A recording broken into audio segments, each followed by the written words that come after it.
Now, going over to the political part of the podcast, Kamala Harris proposing to tax unrealized gains on stocks to destroy the market and our lives and further just destroy everything. Now, this is brought to us thanks to Farzad, who's I was going to say a writer, a poster on the good old X Twitter, which he says, quote, Kamala is, well, that's a, no, I was going to say no commas makes it a little bit more difficult. How many is that?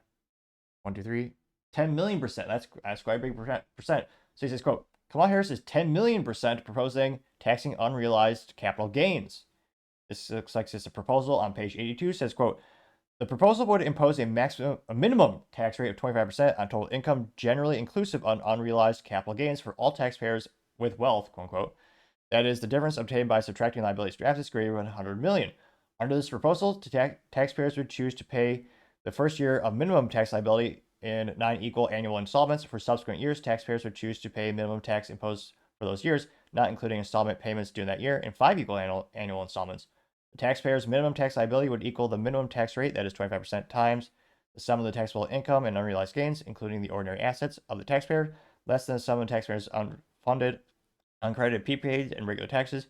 Payments of the minimum tax would be treated as pre-payable, available, and credited against subsequent taxes on unrealized capital gains in amount to avoid taxing the same amount of gain more than once. The amount of taxpayers' uncredited prepayments would equal the cumulative minimum tax. It's a very long political way of saying you're going to get screwed pretty bad. Because again, they're saying, oh yeah, greater than 100 million.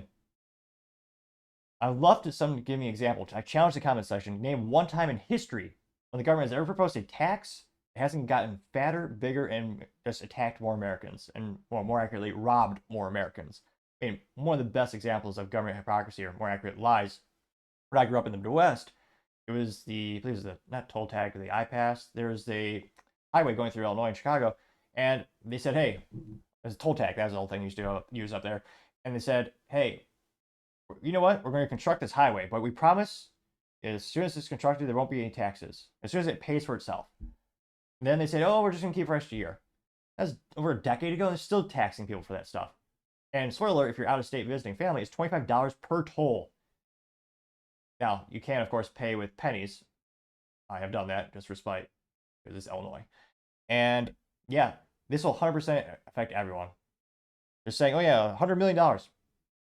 They will make it affect everyone. It's also a perverse incentive. You're taxing something that doesn't exist in terms of, I mean, yeah, if you're not in the stock market, this is financial advice, but just rudimentary speaking, unrealized gains simply says you bought a stock for $5. So you have $5 in your pocket. And actually, well, maybe, yeah, we'll just do $5. So you got $5 in your pocket, you put in you invest in a company. That company goes up by a couple bucks. Well, now you have to pay a tax on that. But what money do you have? You just put your money into the stock market to invest in a business and grow your wealth over time, and hopefully to not rely on inept things like Social Security that who knows how long that will be around anyway, with government ineptitudes of destroying that program as well.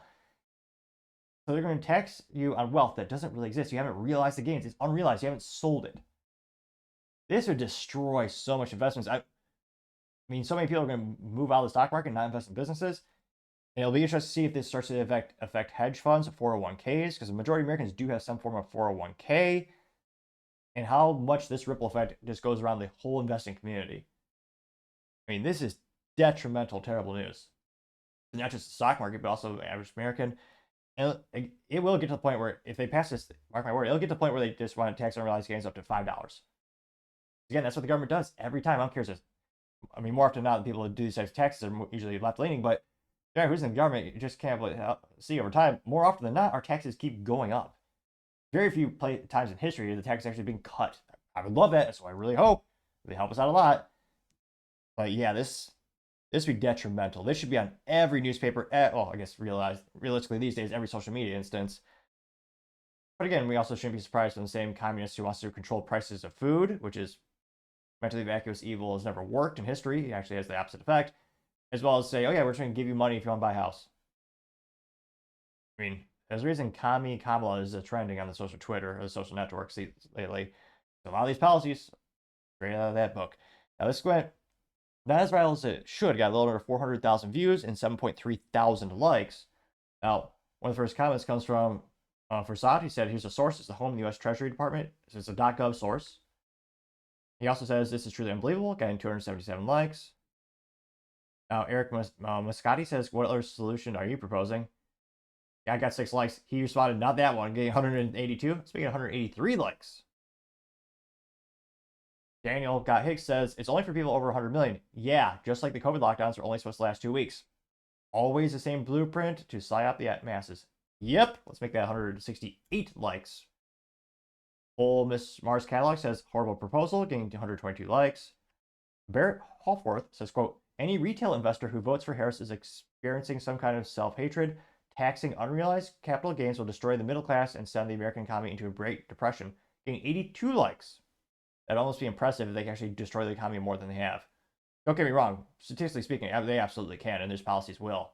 Almost an impressive in some way, perverse way. Another good ratio. John Hall says, but it's only for those with a net worth of over 100 million. Got 41 likes. However, Prasad says, quote, okay, so when a majority of the stock market decides to sell their shares because the U.S. has an insane tax laws and unrealized gains, the little guys like you and me get absolutely screwed. Brilliant job. Getting 329. Let's make it 330 likes. Because, yep. Just like how California keeps losing millionaires and people who are successful to other states because they keep increasing the sales tax or the income tax over there. It's like 13% now.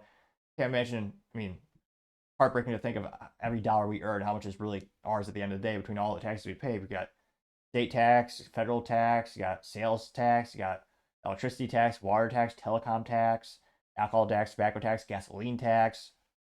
I mean, it's depressing of that every dollar we earn, how little of it is actually ours. But yeah, California decided to increase those taxes to make up for people who are leaving, very similar to New York. Now, you also have, scroll down more and more. Dana Gatesworth says, it would destroy her chances if this were true. This is a 2023 proposal, but her desires on paper, but in application, hopefully she's smart enough to leave that page on 82 of a failed proposal. Vote. Got 5 likes. However, Farzad says the 2024 proposal has the exact same verbiage, getting 52 likes. 53 just increased that ratio. Let's see here.